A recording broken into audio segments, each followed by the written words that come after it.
Assalamualaikum warahmatullahi wabarakatuh.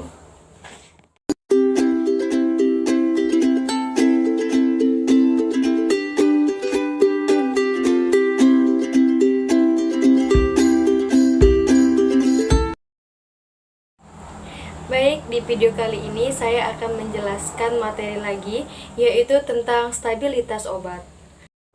Nah, sebelum memulai videonya, saya mau memperkenalkan diri lagi. Nama saya Cindy Utami dengan nomor NIM 19110038, Prodi S1 Farmasi, semester 2, kelas A, Universitas Kadar Bangsa Palembang.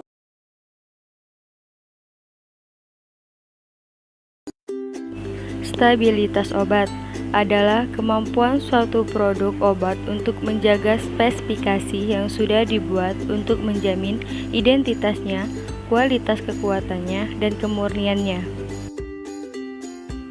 Kualitas dari suatu sediaan farmasi dapat diartikan sebagai: yang pertama, mengandung masing-masing bahan aktif seperti yang tertera pada etiket sediaan dalam atas spesifikasi yang sudah ditetapkan secara resmi seperti farmakope. Yang kedua, mengandung jumlah bahan aktif yang sama antara satu satuan dosis dengan satuan dosis berikutnya. Yang ketiga, bebas dari zat asing, terjaga potensinya, ketersediaan terapik, dan penampilannya sampai saat digunakan oleh pasien. Yang keempat, pada saat digunakan akan melepaskan bahan aktif untuk mencapai ketersediaan secara hayati. Kestabilan suatu zat merupakan suatu faktor yang harus diperhatikan dalam membuat formulasi suatu sediaan farmasi. Hal ini penting mengingat suatu obat atau sediaan farmasi biasanya diproduksi dalam jumlah yang besar dan memerlukan waktu yang lama untuk sampai ke tangan pasien yang membutuhkan.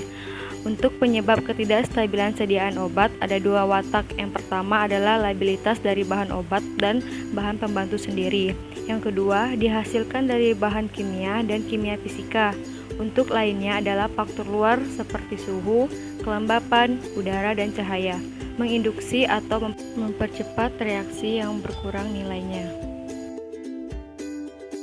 Faktor-faktor yang telah disebutkan menjadi efektif dalam skala tinggi adalah tergantung dari jenis galenik dari sediaan dalam obat padat seperti serbuk, bubuk, dan tablet.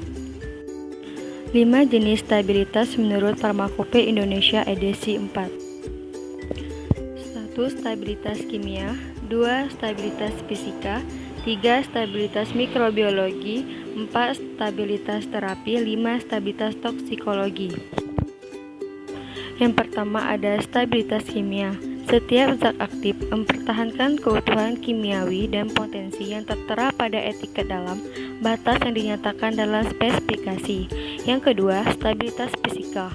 Mempertahankan sifat fisika awal termasuk penampilan, kesesuaian, keseragaman, disolusi, dan kemampuan untuk disuspensikan. Yang ketiga, stabilitas mikrobiologi. Sterilitas atau resistensi terhadap pertumbuhan mikroba dipertahankan sesuai dengan persyaratan yang dinyatakan. Zat antimikroba yang ada mempertahankan efektivitas dalam batas yang ditetapkan. 4. Stabilitas terapi. Efek terapi tidak berubah selama usia guna. Nah, yang terakhir atau yang kelima yaitu stabilitas toksikologi. Tidak terjadi peningkatan bermakna dalam toksisikin selama usia guna. Misal, pembentukan senyawa evitetrasikin dan anhidrotetrasikin dalam suspensi tetrasikin. Untuk mendeteksi perbandingan stabilitas, maka dipakai dua metode. Yang pertama yaitu tes daya tahan waktu panjang yang menghantarkan bahwa obat selama ruang waktu yang diminati disimpan di bawah persyaratan penyimpanan seperti suhu, cahaya, udara, dan kelembapan yang dituntut atau diharapkan di dalam lemari pendingin atau ruang pendingin dan dalam jarak waktu yang cocok.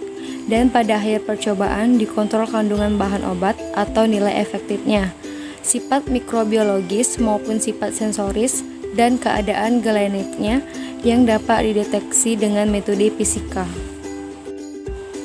Yang kedua, ada tes daya tahan dipercepat dilakukan di bawah pembebanan panas.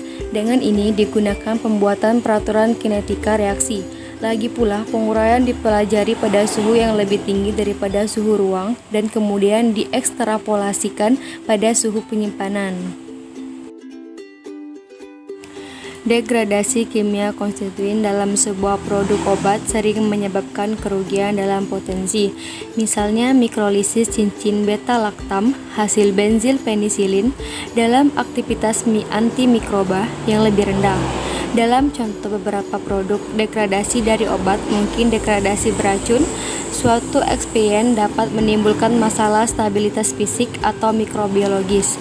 Pada umumnya, reaksi kimia berlangsung lebih mudah dalam keadaan cair daripada dalam keadaan padat, sehingga masalah stabilitas serius lebih umum ditemukan dalam obat cair.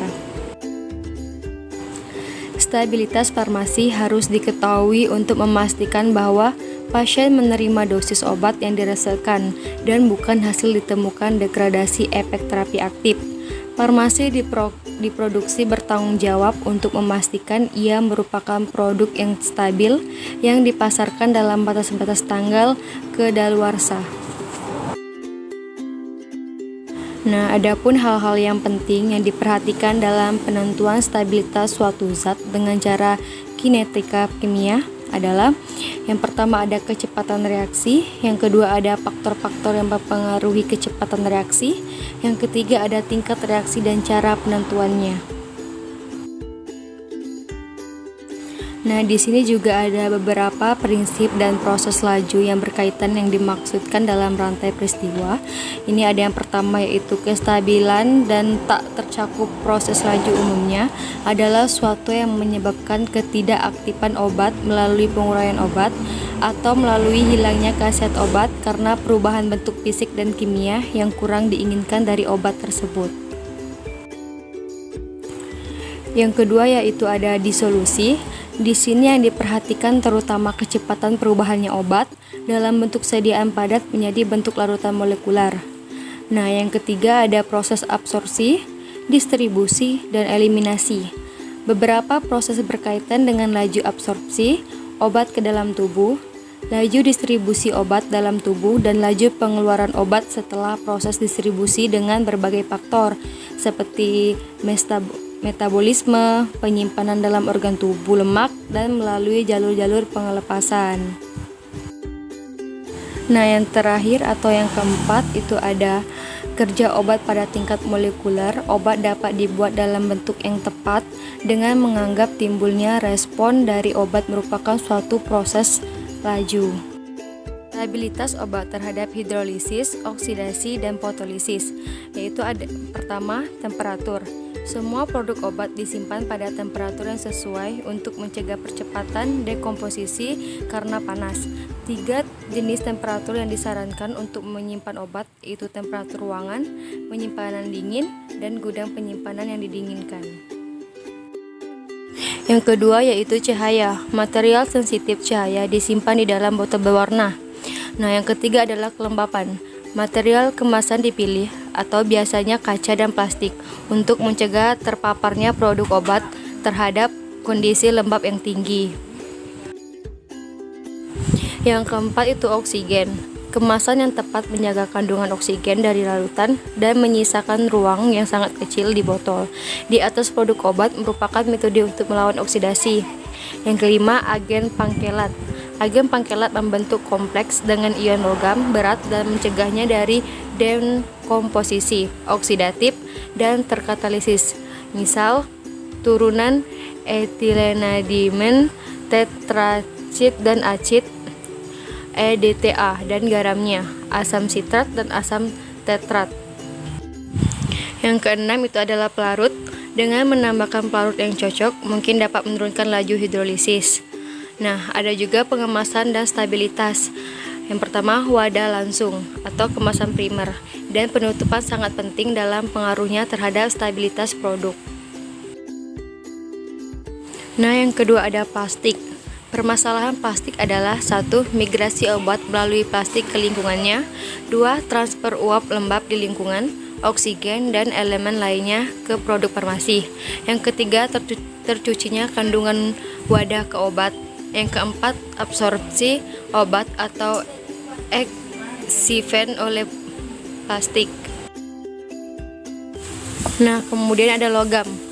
Beberapa tub campuran logam dan aluminium dapat digunakan sebagai wadah untuk emulsi, ointment, krim, dan pasta. Keterbatasannya, logam dapat menyebabkan korosi dan presipitasi di dalam produk obat.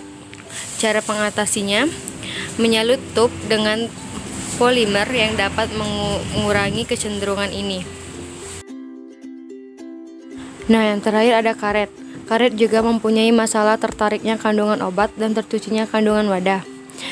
Perlakuan awal dari tutup vial karet dan penutupan dengan air dan uap mengurangi potensial tercuci. Nah, mungkin sekian video dari saya. Jika ada salah dalam pengucapan kata, saya mohon maaf. Saya akhiri. Wassalamualaikum warahmatullahi wabarakatuh.